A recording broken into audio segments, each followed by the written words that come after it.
hindi matatapos ang 2025 na hindi napapatalsik. Si Sara, resolve ba tayo doon? Mga kasama, resolve ba tayo doon? Na hindi matatapos ang resolve 19th kami. Congress na Yeah. mapapatalsik. Well, I think resolve kami. The fact that we filed the impeachment complaint now, even before 2025, proves na gusto talaga nating ma-impeach na siya.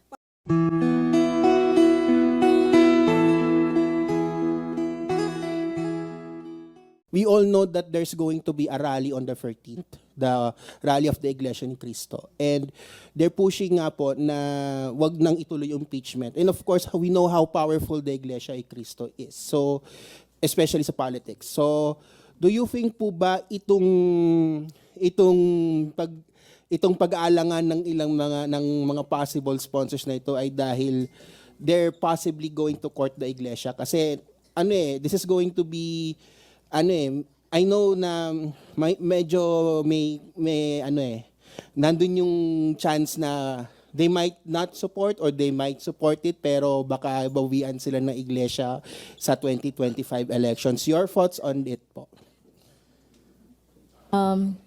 Well, it's unfortunate no na may mga religious sector may religious sect na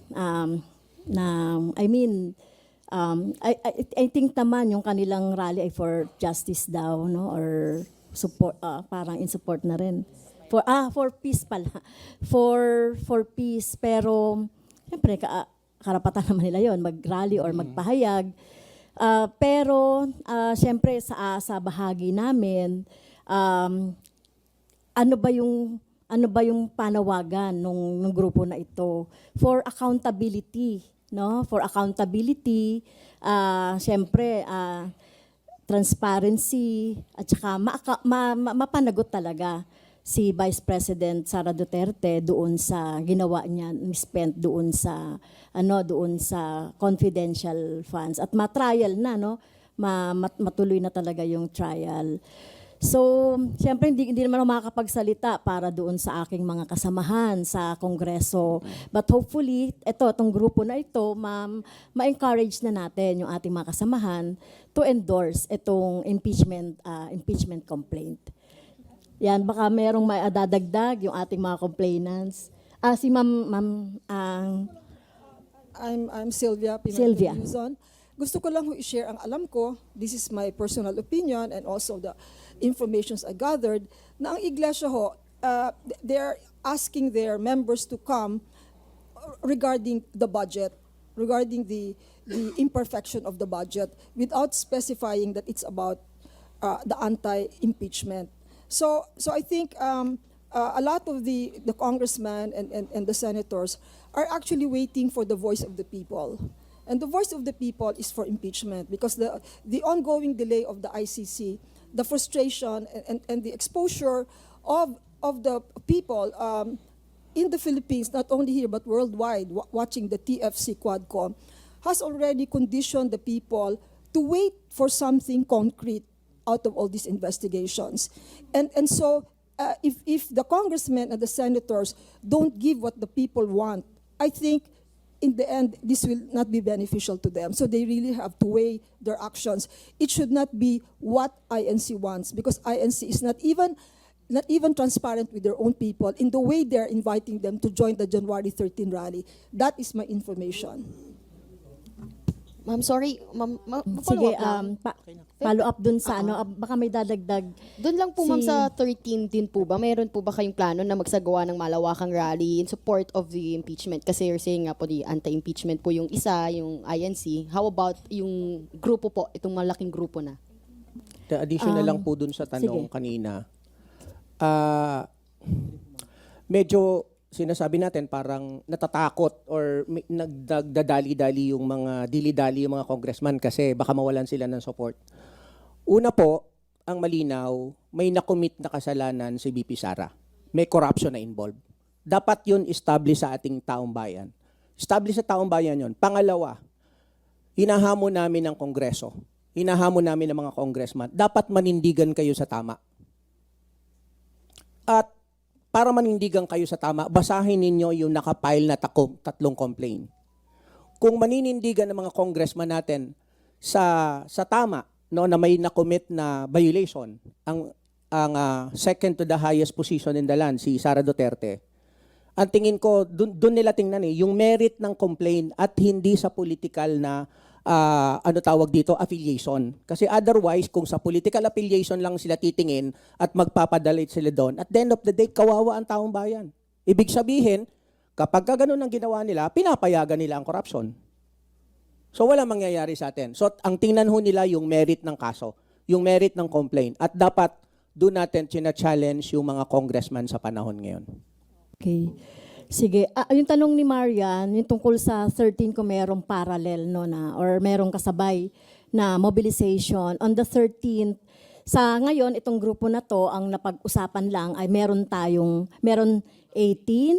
January 18, January 25, January 27 at saka January 31. Ngayon, hindi natin alam kasi baka labas sa grupo na ito yung magrarally din for the 13th. So, hindi rin natin alam kung meron doon, Marian. Sige, si Keji. Kaunay lang din po doon sa rally po ng mga Iglesia ni Cristo. Una po sa lahat, syempre din naman natin pinagbabawalan yung mga kongresista na suyuin yung mga grupo na gusto nilang suyuin.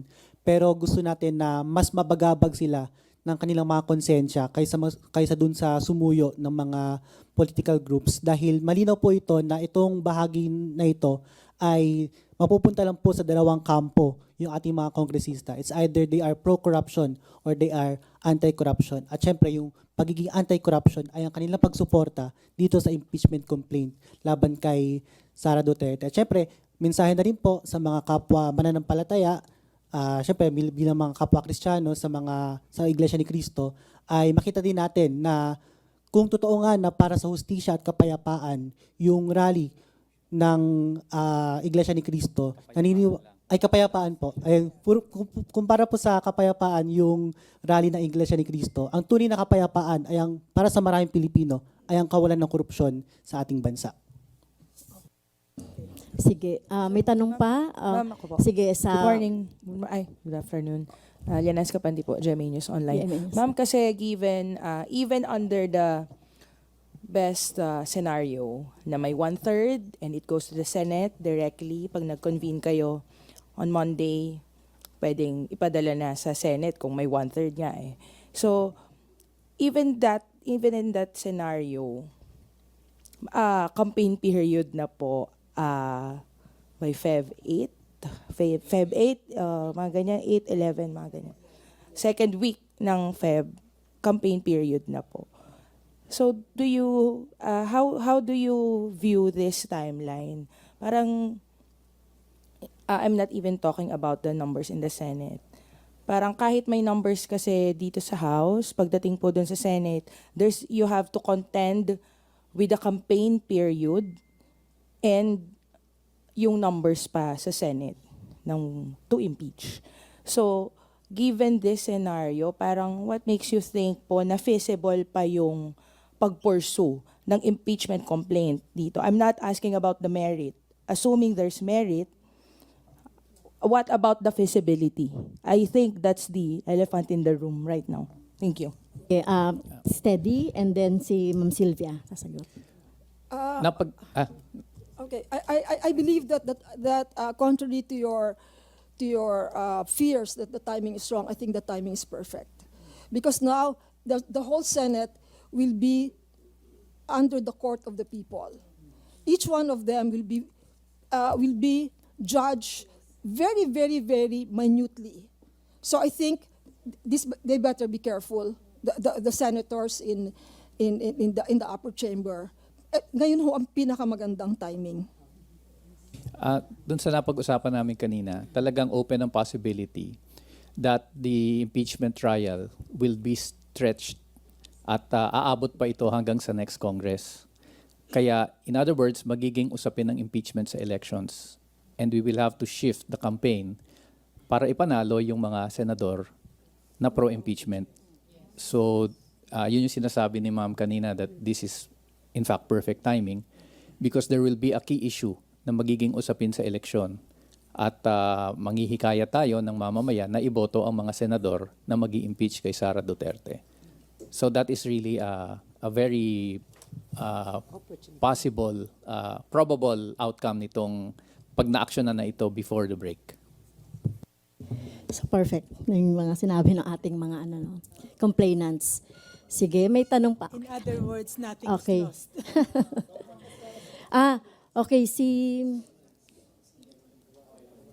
Kong Franz Earl po. Sa napagkasunduan po ng grupo and sinasabi natin crucial yung timing, is the group calling for a resolve na yung 2025 ay hindi matatapos nang hindi napapatalsik si Sara Duterte? So, yon ang tanong. Yung group ba? Hindi. Sige, Lisa. Yung resolve ba ang grupo na hindi matatapos ang 2025 na hindi napapatalsik? Si Sara, resolve ba tayo doon? Mga kasama, resolve ba tayo doon? Na hindi matatapos ang resolve 19th kami. Congress na mapapatalsik? Well, I think resolve kami. The fact that we filed the impeachment complaint now, even before 2025, proves na gusto talaga nating ma-impeach na siya. And we are united para sa bayan ito. Hindi para sa anumang political consideration, pero para sa magandang kinabukasan ng ating bayan. Ipakita natin na hindi tayo pumapayag sa katiwalian. No? Hindi tayo pumapayag sa corruption at dapat na itong wakasan. So this is actually our message. Okay na, Earl? Okay na, Earl? follow up O lang baka po. meron pang... Anyone who would sige, like to si I Ma'am think Alab. ang core message lang namin, may dangal ang Pilipino. We deserve good governance. Enough with dynastic rules. No? Number one, alam ng masa, ang iniiyak ng masa, tama na ang korupsyon. Tama na ang dynasties. We need good governance. The Filipino, ang longing ng tao natin. No? The Filipino spirit is, we keep hoping. These are very courageous leaders, no, who filed on our behalf. So ang tanong ko, congressman, sa congressman natin, nasan kayo? Sa tao ba kayo o sa pangsarili ninyo? No? So let's go to our congressmen and women. Tama na yung mga self-service nyo, na mga pamamaraan. No? Pagod na kami sa korupsyon. Bagsak na ang ekonomiya dahil sa korupsyon. So, kami ang boss, hindi kayo. No? Be servant leaders. May dangal ang Pilipino. Ma'am, Kong, follow up lang po. Yes, Earl. Follow up. Follow up. Kanina rin nagkaisa yung mga representative na tawaging corrupt and guilty si BP Sara Duterte dun sa ilang mga kaso na nakita. Yung ba ay nakabase po sa mga pagdinig ng Kamara, particular sa House Blue Ribbon Committee, o ano po ba yung mga naging basihan natin doon para ma-reiterate lang sa taong bayan? Thank you po. Yes, Earl. Siguro kung napasubaybayan nyo o nakita yung content ng mga impeachment complaint, so particular sa second complaint na nakita ko ng buong buo, betrayal of public trust. At nilagay din talaga natin doon yung mga dokumento, yung mga testimony nung mga noong mga naganap sa mga hearing sa good government and accountability. So nandoon 'yun. At tingin ko dun sa first ganun din meron ding betrayal of public trust at saka yung yung graft and corruption, So nandoon lahat, Earl. Sa third din ganun din. Parehas lang. Si Sancho. Balikan ko lang po From yung Zandro Chona BNC. po from Billionario. Balikan ko lang po yung sinabi ni Sir Teddy. If in case nga po na dahil nga inevitable din naman yung eleksyon at mangyayari siya, and yung another possibility nga na baka mag-take ng backseat yung impeachment, ano yung susunod na gagawin ng ninyo kung sakasakali nga po na mag-take ng backseat itong impeachment during the elections, kasi talagang kulang na rin po talaga. Realistically, talagang kulang na po sa oras. Actually, ang objective namin is that it will take a front seat during the elections. In other words, particular sa senatorial fight, that the impeachment will be a key issue. At kailangang sumagot ang mga senatorial candidates, will they vote for the impeachment or against the impeachment. At syempre, ang mga complainants at lahat ng sumusuporta sa impeachment ay manghihikayat sa botante na suportahan ang mga senador who will vote for the impeachment. So, rather than take a backseat, we think kapag inaksyonan ito ng Kongreso at dinala na sa Senado, it should take a front seat in the elections. Pero sir, yung scenario po na paano kung talagang upuan at hindi matuloy, talagang hindi siya gumalaw from where the impeachment complaints are, ano pong right now, ano pong gagawin ninyo? Well, una, Congress has 60 days to act on it. No? The Committee on Justice has 60 days. And precisely, kaya nga kami may mga pagkilos na sunod-sunod on January 18, January 25, 27, and 31 is to push Congress to fulfill its duty. Tandaan din natin, ang panahon ng Enero at Pebrero ay panahon ng mga upheavals sa politics in the past. EDSA 86 was in February, EDSA 2 was in January. So first quarter storm was in also January. So maraming nangyayari sa politika tuwing first quarter ng taon. At yun yung gusto natin mangyari din. And then, may I add Alisa. also that the support of the members of the House is really very important because kung masettle yung impeachment dito, Vice President Sara Duterte will be deemed impeached. No? So she will be an impeached Vice President. Of course, yung conviction nasa Senate. But that is already, yung impeachment niya dito sa House is already half of the battle. Pero kung wala po talaga, hindi siya talaga gumalaw, what's next? Kasi it's a possibility po. I mean, I'm just Tuloy pa being- rin yung Tuloy pa rin, mga tuloy. ano no, tuloy daw no, yung ating pagkalampag daw sa tuloy ba ang pagkalampag natin sa kalsada hanggang sa talagang kumilos yung Senado. Okay? Sir, kasi base po dun sa Si kasaysayan natin, sa Marian, history, Marian. wala pa po ever na nangyaring impeachment trial or complaint na sinulong during an election season. So, sakali nga po, sabi nga ni Zandra, realistically speaking, hindi nga po gumalaw itong ating itinutulak na impeachment. Ano plano nyo po? Sa 20th Congress ba ay magpa-file na lang po ba ng panibago? Okay, Ma'am Sylvia? Before we move to that to the technical scenario, I think our congressmen and senators, they themselves brought out the facts that the person involved has been unfit to serve the country because she was silent on West Philippine Sea, and this is very, very crucial to serving the people, and I think the senators and the congressmen, they have a duty to perform now. Okay. Dun lang Teddy, sa tanong itanong lang, ni Marian. hindi pwedeng walang mangyari because we still have 60 days until June 30. So whether Congress likes it or not, they will have to act on these complaints within 60 days, within 60 session days. So ang usapin na lang dyan, i-impeach ba nila o hindi? And but hindi pwedeng walang mangyari, may mangyayari. Now sa Senate, doon ang ibang usapin because the trial will most likely magpapatuloy ito hanggang sa susunod na Kongreso. Kaya nga importante yung election to ensure that pro-impeachment senators are elected. Red ulit, si Red. Last na lang po, in connection na lang po sa tanong ni Ate Nacel, kasi you're saying nga po yung tungkol nga doon sa Senate, baka nga matuloy pa ito sa election and baka nga sa susunod na Congress. Do you think po ba itong yung pinupush yung impeachment trial po is a way din po para mawalan ng focus yung dalawang Duterte candidates na re-election ngayon, si Bato at si Bongo, kasi if they're going to be focusing on impeachment, hindi sila makakapagkampanya. And pag hindi sila kampanya, matatalo sila. So, parang is this also a way din po ba na para mawalan ng focus yung mga pro-Duterte candidates din po sa Senate? Actually, can I answer? Sana magkatotoo ang sinasabi mo.